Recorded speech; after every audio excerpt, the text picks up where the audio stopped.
کشمیر کے الیکشن پہ یاران جہاں کہتے ہیں کشمیر ہے جنت، جنت کسی کافر کو ملی ہے نہ ملے گی۔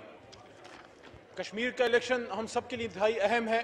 یہ میں نہیں، ہمارے قائد محمد علی جناح کہتے تھے کہ کشمیر از اور جگلر وین، اور میں یہ سمجھتا ہوں کہ وہاں ہار جیت سے زیادہ اہم بات یہ ہے کہ ہم ثابت کریں کہ 70 سال سے ہندوستان جو مقبوضہ کشمیر میں کر رہا ہے، لائن آف کنٹرول کے اس پار اللہ تعالیٰ کے کرم سے جتنا ادھر ظلم ہے اتنا ادھر انصاف ہے، اور ایک آزاد اور شفاف الیکشن وہاں کنڈکٹ کیا جا رہا ہے۔ اس سلسلے میں مختلف سیاسی جماعتوں کے زعماء اور لیڈران صاحبان وہاں گئے ہیں، کچھ ابھی حال میں جائیں گے، لیکن جس طرف انہوں نے اشارہ کیا ہے میں سمجھتا ہوں کہ جس طرح کہتے ہیں چیریٹی بگنز ایٹ ہوم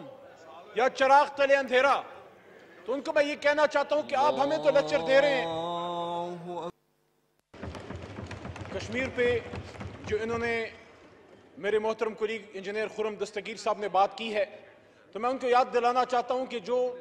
تینوں چاروں بڑی جماعتوں سے زعماء وہاں پہ گئے ہیں اور الیکشن کیمپیننگ کر رہے ہیں،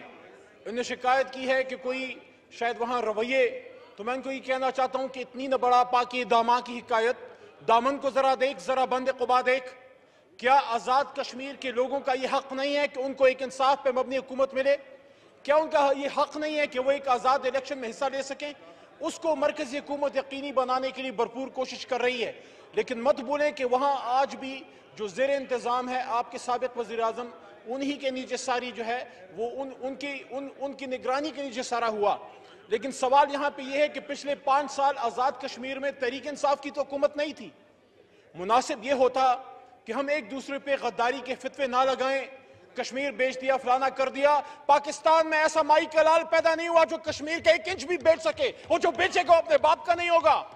کشمیر کسی کا باپ بھی نہیں بیچ سکتا، اور کشمیر پہ ریاست کی جو پالیسی ہے جناب ڈپٹی اسپیکر صاحب، وہ 47 سے لے کے آج تک ایک ہی ہے، چاہے میاں صاحب تشریف لائیں یا زرداری صاحب کی حکومت ہو یا کوئی فوجی عامر ہو یا عمران خان صاحب ہو، پالیسی ایک ہے سر کہ یونائٹڈ نیشنز کی ریزولوشنز کے مطابق کشمیر کے مسئلے کا حل ہو۔ یہاں پہ اس طرح کی باتیں کرنا، مجھے فخر ہے اس آدمی کا جو آج ہمارے ملک کا وزیر اعظم ہے، اس کی جماعت سے میرا تعلق ہے، جو انہوں نے اپنے لیڈر کی بات کی ہے، مجھے اس پہ فخر ہے کہ کشمیر کی کنسٹیٹیوئنٹ اسمبلی میں کھڑے ہو کے عمران خان صاحب نے وعدہ کیا تھا جناب ڈپٹی اسپیکر صاحب کہ میں کشمیر کا وکیل بنوں گا دنیا میں، اور دنیا نے دیکھا کہ یونائٹڈ نیشنز میں جا کے جس طرح کشمیر کی وکالت کی، اور جس طرح نریندر مودی کو ایکویٹ کیا ہٹلر کے ساتھ، اور جس طرح اس کی تھیولوجی جو ہے ہندوتوا تھیولوجی، نسل پرستی کی تھیولوجی کو جس طرح نازیزم سے ایکویٹ کیا، دنیا نے اس کو مانا۔ آج دنیا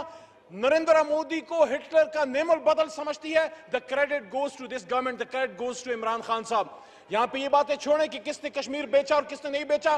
کوئی پاکستانی کشمیر نہیں بیچ سکتا، کوئی پاکستانی کشمیر سے غداری نہیں کر سکتا، چاہے جائے کہ کوئی وزیر اعظم ہو۔ آج ہم یہ باتیں یہاں نہیں کرنا چاہتے کہ جب آپ کے اور ہمارے سابق وزیر اعظم میاں نواز شریف صاحب، جس طرح آپ نے خان صاحب کی بات کی ہے، میں یاد دلاتا چلوں کہ جب وہ ہندوستان کے دورے پہ گئے، پہلے پاکستانی سربراہ مملکت تھے جنہوں نے وہاں مناسب نہ جانا حریت لیڈرشپ سے ملنا، لیکن غداری کی بات ہم پھر بھی نہیں کرتے۔ ہو سکتا ہے ان کی کوئی سیاسی کمپلشنز ہو، وہ ساڑی والی باتیں بھی نہیں کرتا۔ میں یہ کہنا چاہتا ہوں یہ غداری کے فتنوں سے باہر آئیں اور قوم کو بتائیں کہ جب آپ کی لیڈرشپ کشمیر میں جائے، آپ بتائیں 5 سال میں آپ نے آزاد کشمیر کو کیا دیا،